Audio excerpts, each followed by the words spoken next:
दिल्ली पे अटैक होगा, किसका? अहमद शाह अब्दाली का। कंधार का बादशाह है, और जैसे ही इधर से रवाना हुआ वो अहमद शाह अब्दाली, और सूचना मिली दिल्ली में कि अहमद शाह अब्दाली को सिंधु नदी पार किए में 12-13 दिन हो गए। इसका मतलब वो दिल्ली के नजदीक पहुंचने वाला ही। जैसे ही दिल्ली में ये सूचना मिली, क्योंकि इससे पहले भारत में नादिर शाह का अटैक हुआ था, और ये नादिर शाह की पुनरावृत्ति होगी भारत में दोबारा।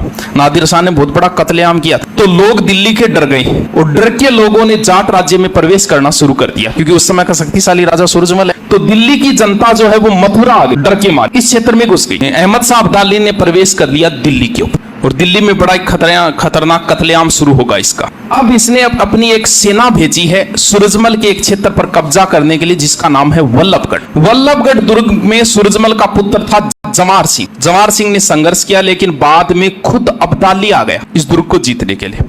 स्वयं बादशाह का आना बड़ी बात है।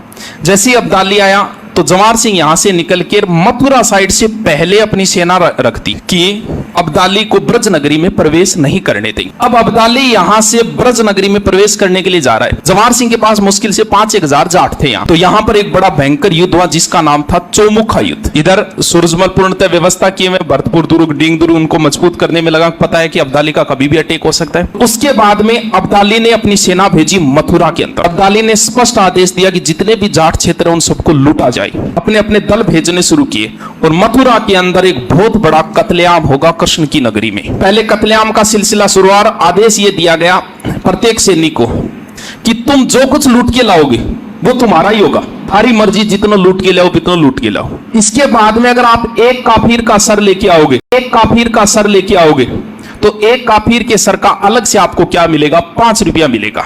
मथुरा नगरी में 3 दिन तक चला था एक कत्लेआम। यानी हालत ये थी कि हर झोंपड़ी, जहां साधुओं के नरमुंड पड़े थे, हर झोंपड़ी के आगे लोगों ने इतना धन लूटा या मथुरा नगरी से कि जितने भी लोगों के घर में कोई भी जानवर था, घोड़ा, गधा, ऊंट, वो सारे ले लिए। उन पर सामान लादा गया, बाकी सारा सामान हटा दिया गया। सिर्फ उन पर सोना चांदी लदा हुआ था, वो लादा। उसके बाद में यहाँ पर बलात्कार का सिलसिला प्रारंभ हुआ। महिलाओं और दासों को पकड़ के उसके ऊपर बिठाया। फिर एक नरमुंड, मान लो किसी सैनिक ने 5 नरमुंड काटे, तो वो 5 नरमुंड लेके और ऊपर रखो, ले जाके वजीर को गिनवाओ कि 5 काट के ले लिया 25 रुपया। यह सिलसिला यहाँ मथुरा नगरी के अंदर प्रारंभ हुआ था अहमद शाह अब्दाली, जिसके बारे में 1% भी उस फिल्म में नहीं दिखाया गया। फिर उसने कत्लेआम का सिलसिला जो है वो आगरा और मथुरा के बीच में प्रारंभ हुआ। प्रत्येक गांव और शहर को काटा गया, बलात्कार की घटनाएं हुई, बहुत बड़ा कांड हुआ था। हालत ये थी, अब्दाली की सेना थोड़ी सी आगे थी आगरा के पास में। यहाँ मथुरा वृंदावन में कत्लेआम हुआ। इस कत्लेआम का अब्दाली के जाने के बाद में 7 दिन तक यमुना नदी लाल रही थी, और उसके बाद 7 दिन तक यमुना नदी रही थी पीली।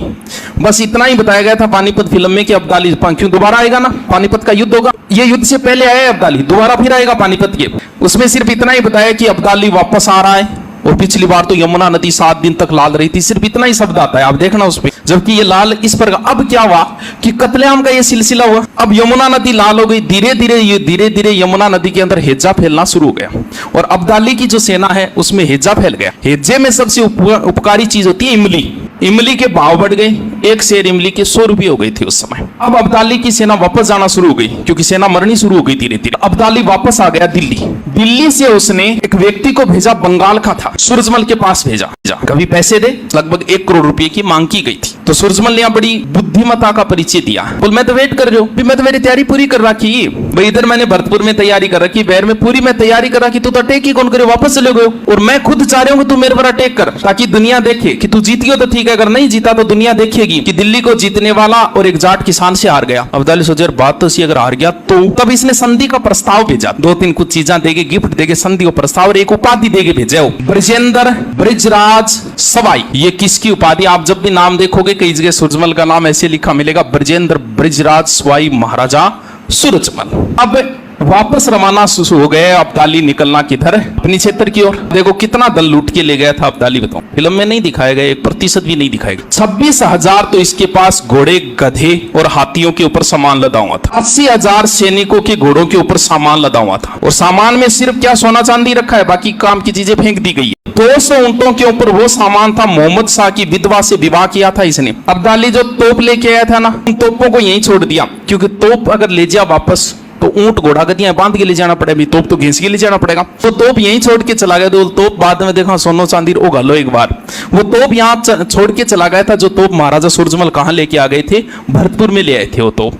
ये अब्दाली की उस समय की लूट है। ये चौथा आक्रमण था वैसे अब्दाली का। अब दोबारा अब्दाली फिर आएगा और एक भयंकर युद्ध फिर होगा जिसका नाम है पानीपत का युद्ध।